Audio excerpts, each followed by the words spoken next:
Ever missed capturing something important on your screen? Let's fix that right now with these super simple ways to screenshot on both Windows and Mac.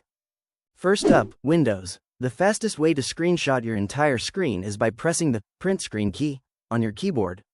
It saves your screen to the clipboard, ready to paste into Paint or any other editing tool when you press Ctrl+V. Next is through the use of Windows Snipping Tool. This tool is already installed on most computers by default during installation of Windows 10 or 11. You can activate the Snipping Tool by pressing Windows plus Shift plus the letter S. This opens up a mini menu where you can select the area you want to capture. Now let's dive into MacBook owners. For Mac users, to capture your entire screen, simply press Command plus Shift plus 3. This automatically saves the screenshot to your desktop.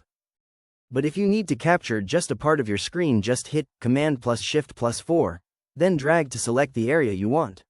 It's as easy as that.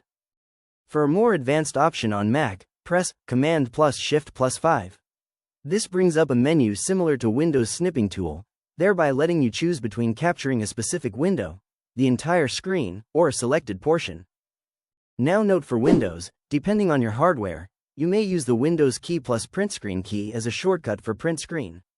But if your device does not have the print screen button, you can use FN plus Windows key plus spacebar to take a screenshot. Also, please note that the plus sign indicates that you are to press all keys at the same time.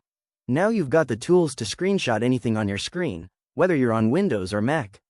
Next time you see something worth saving, you'll be ready. Remember, mastering these simple tricks can save you time and keep you organized. Subscribe to this channel for more updates. See you in my next video. Bye, Sir Attack. Out.